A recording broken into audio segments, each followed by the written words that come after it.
Hey, first grade friends, and welcome to today's math lesson, where we're going to learn how to use the counting up strategy to actually solve subtraction problems. Now, when you hear counting up, you'll probably already start thinking about addition. We've used that as a strategy in the past to help solve addition problems, but you're going to learn today how to use it to solve subtraction problems. Now, let's go over subtraction just very briefly and remind us what it looks like. So, I brought some Sour Patch Kids to model our subtraction lesson. And you'll notice I'm already starting with 9 of the Sour Patch Kids. And when we subtract, remember, we're taking some away. So the difference that we're left with at the end is going to be smaller than the number of, in this case, Sour Patch Kids that you started with. So if I did something like 9 minus 4, you can see the model here. What I have left, the difference would be 5. And that equation would look like this. 9 minus 4 equals 5.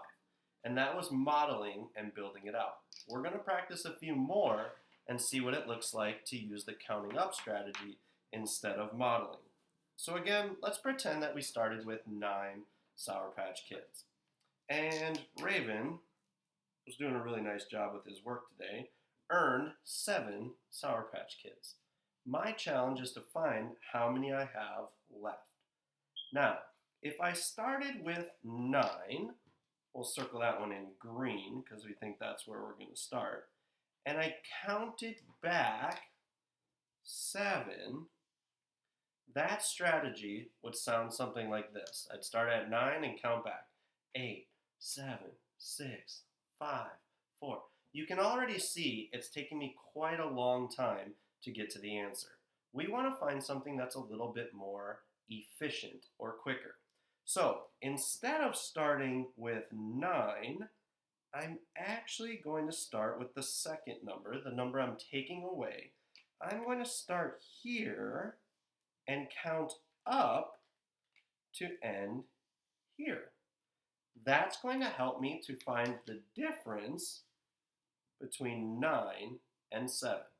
So if I looked at that, it would actually look something like I'm starting at 7, I'm going 8, 9.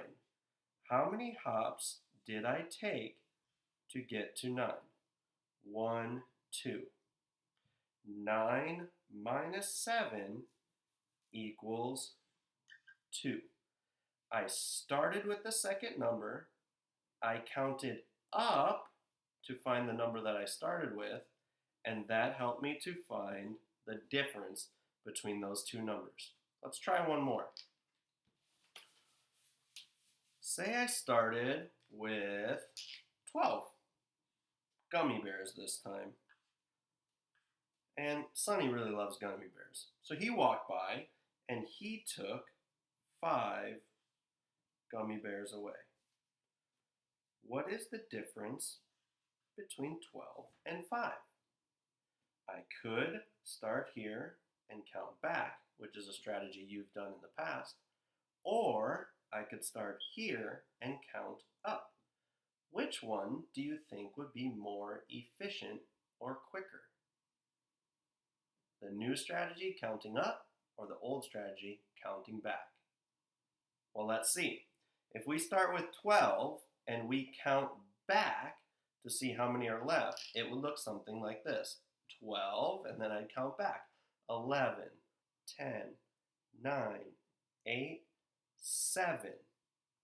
It took me 5 hops to get to 7 as the difference.